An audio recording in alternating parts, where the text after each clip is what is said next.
My child isn't being manipulative. They're just calling for safety.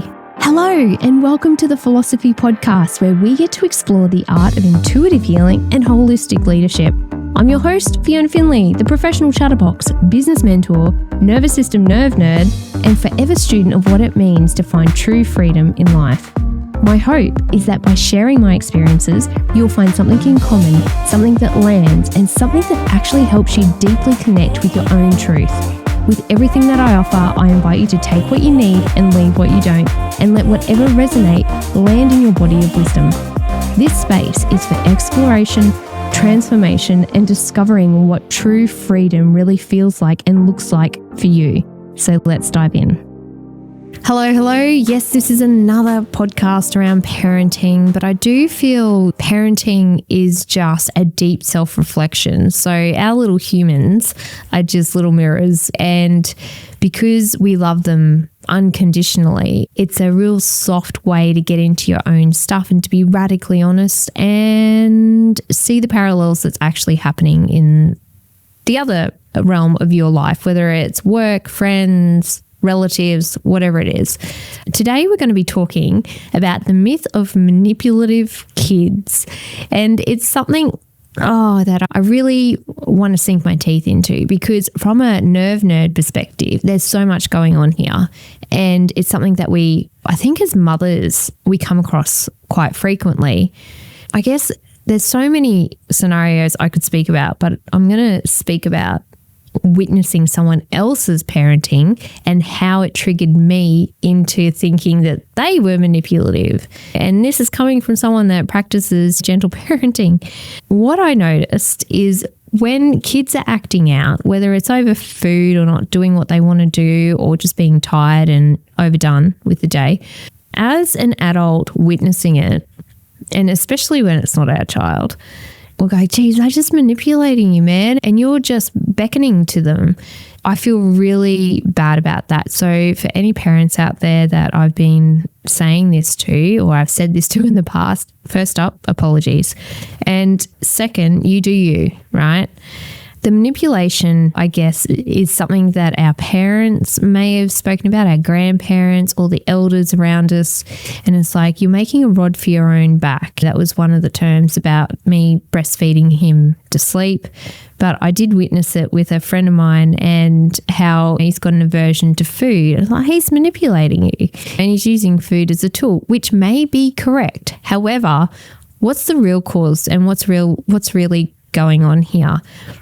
Because when we get into that mindset of they are manipulating us, you're really disconnecting from your parenting values. You're really seeing it as something that the child is intentionally doing. And as little humans, these kids aren't really doing much for wanting anything other than feeling safe, loved, seen, heard. That's it. And as adults, our needs and wants are a lot more complex than that. But little kids, they're there to survive. And as the adult in the room that they've bonded to, they are going to do whatever they can to make sure that they survive and they know you're it. That in itself is a flawed method of parenting when you're thinking that your child is manipulating. It's actually a call for them to have a connection. So watching my friend trying to feed her child and him just having the biggest tanty in the world and saying no, I saw myself, because I didn't like the discomfort of the meltdown. I wanted a connection with the mum, and the tantrum was taking away that connection because he wanted the attention. And what was at play there was a different dynamic. And so his manipulation, if you want to call it that, for now, in inverted commas, was really just a call for connection. And some kids are better at verbalizing their need for connection, but not many. All they know is that I've disconnected from you and I want you to connect with me and I want to feel safe. I don't feel safe anymore. And the other part of that is you get to choose how you parent. just because a book or an elder says that they're manipulating doesn't mean that they are. And if they might be manipulating to get your attention to feel safe, but then you get to choose how you process that and maintain that connection for them. And it's funny to watch in children because then you actually start to see it in humans. Narcissism is such a, well, in my algorithm, it's such a common term. But I do think we're all narcissistic when we're put in a pressure cooker, and some people just loiter there in more of a dysfunctional capacity, where others have narcissistic behaviour when we're feeling stressed. Not everyone has narcissistic personality disorder. We just have narcissistic behaviour when we're in a pressure cooker. Watching how even adults act out for the need of safety and the want of feeling connected is just what the kids are doing. Let's look at them with a nervous system that's really needing connection and to feel safe, because when they feel safe, they're in homeostasis. When they're in homeostasis, their immune system is working effectively. They're getting sleep, they're getting nourishment. When they eat something, their digestive system's working. And when they're eating and their digestive system is working, their brain is functioning and they flourish. They're developing. You got to think, like, these little bodies are not only is their neurological development not completely wired yet, but they are also growing. They're physically growing, and this is all new to them. So they are going through so much change in such a rapid way that they need so much nourishment and care just so that their nervous system can do its job working with their immune system as well. And because I notice some of my son's little buddies, like their skin will play up, their eczema and things like that, when their nervous system is heightened because it's switching off their immune system. Now, this may not be a direct cause, but it's definitely a correlation. And it's the same as watching their having a hypo, like a hangry episode. It's their nervous system just going, I need food. Their body's needing food. Their brain is needing the glucose because their brain is part of their nervous system. How are they meant to function?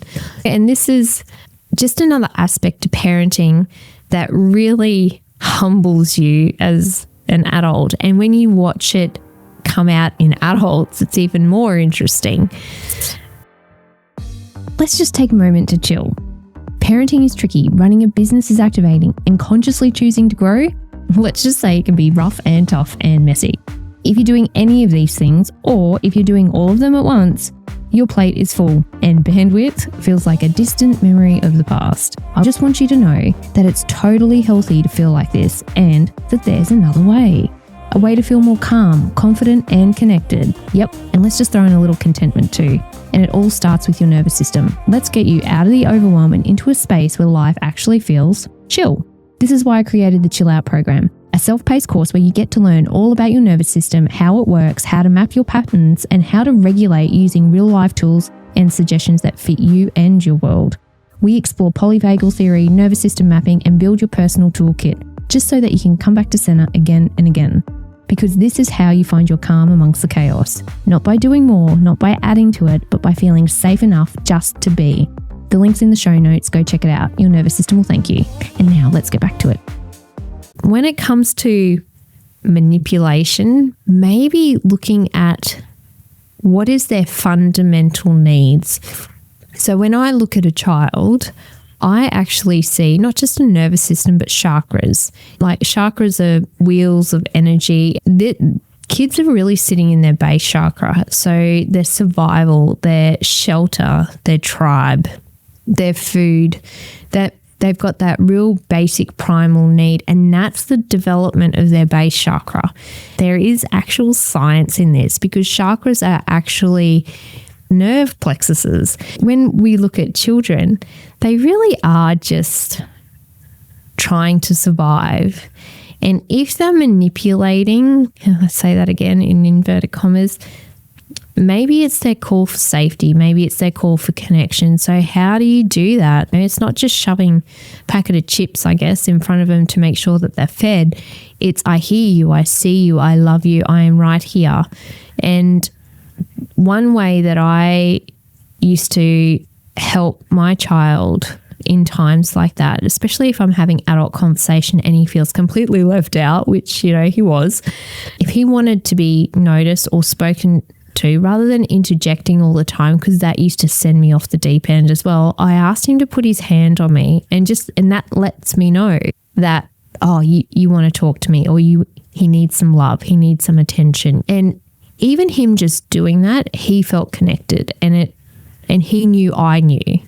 So yeah, that was like our cue. And it's really funny because he'll even do it now, and he's 10 and he can interject in a polite way. Sometimes he just comes and puts his hand on me and I grab his hand and I say, yes, I know. Okay. And just that look of, I got you. Yep. Nervous systems don't have to stay in that connected state, but they do need to be that reconnected. And with kids, it's okay for them to do the undulating through parasympathetic or sympathetic nervous system, dorsal vagal. It's okay, because you can't have all of something and none of the other. It's yin and yang, it's balance, it's water. So flow like water, but always reconnect. And that in itself will let the child know, yeah, you got this. You're very aware of it.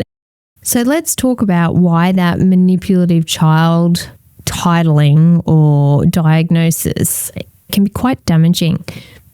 So why is the manipulative child myth out there? Well, it's because society wants obedience and it wants independence and it wants all sorts of things. Our culture really prizes obedience and independence. And when you see a child wanting this stuff, that's not obedient and that is not independent. So straight away, it's like, we need to smack the kid in line, discipline the kid, which we will talk about in a minute around their nervous system.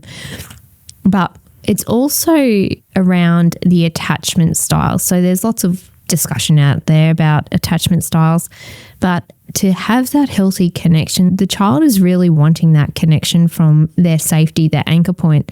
And if we keep dismissing that as parents, that's when the attachment style starts to go into that disorganized type of attachment or the avoidance type of attachment style. And a lot of the time when we do react to thinking it's a manipulative child, it's unresolved stuff from the parent.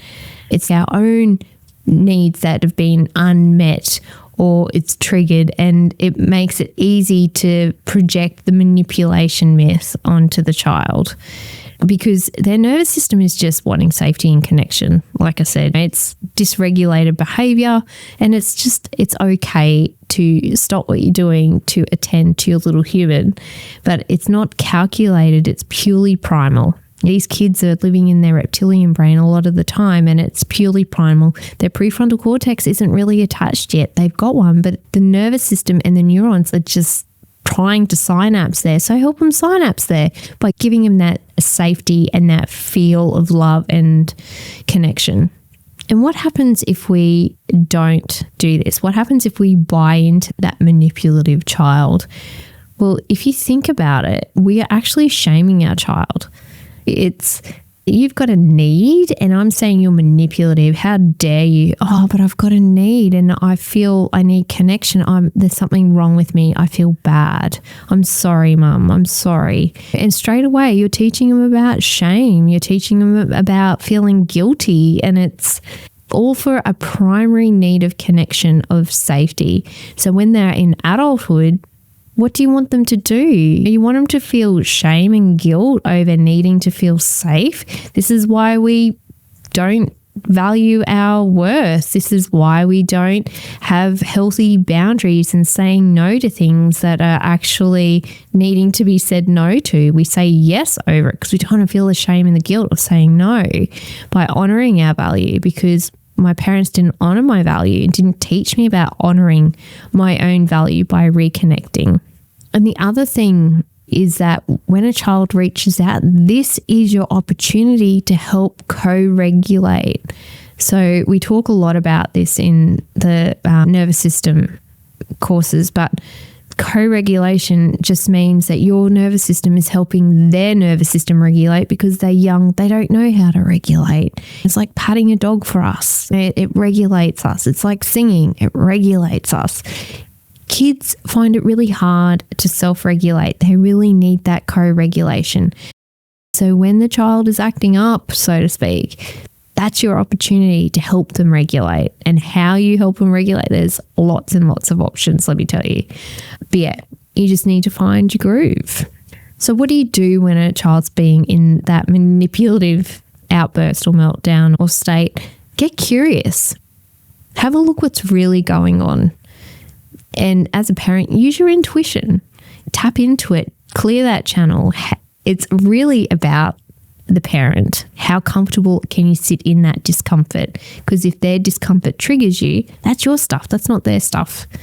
So if you can learn to sit with it, and yeah, I can feel it. Like sometimes I get activated as well. It's so uncomfortable sometimes.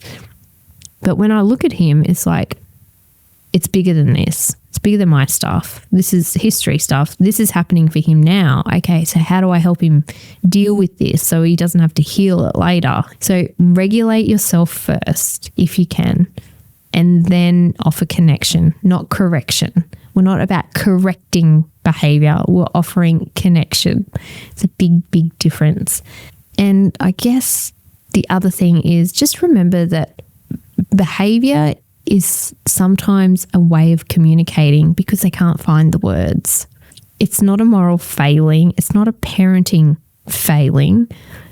It's how they're getting their message across. It's the same way babies cry, little squishy cries. It's the way they communicate. You're not failing because your baby's crying. Your baby's crying to do what it only knows how to do to communicate. And same with a meltdown, same with withdrawal, same with acting out. It's a means of communication. So one of the mantras that I used to use, and sometimes I still do, my child is not giving me a hard time.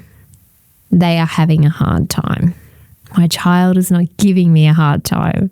They are having a hard time because it's not personal. They aren't out to get you. They are just wanting that connection. And as a parent, you've signed up to be a parent. They are your child. This is your job. It's a nervous system check-in for parents. Regulate yourself first, then you can regulate them. If you go in with that heightened nervous system, imagine what you're doing with theirs if it's already heightened and yours comes in. You're just adding fuel to the fire. And maybe rather than calling it manipulation, maybe it's a call for safety. My child isn't being manipulative. They're just calling for safety. They're calling for connection. And find how you can help them find their safety and find the connection. And it's not saying that it's a free range, do what you want and be naughty. It's validating their emotion, setting boundaries. I don't want my child to squash himself, and it's a real fine line, right? So as I sit here, I'm not a parenting guru. I am not a parenting I know it all because I mess up. And what I do in my house is not going to work for anyone else's house because I'm different and my child's different to you and your children. So all I'm offering you is a way to find clarity in what can be an emotional mess sometimes. So find your clarity and find the confidence to do it your way.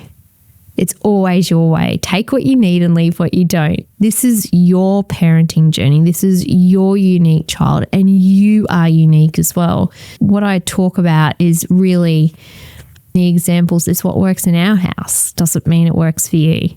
Find your magic touch. Find your magic soother. For us, it's showers and water. Find what works. Is it singing? Is it dancing? Is it running 10 laps of the yard?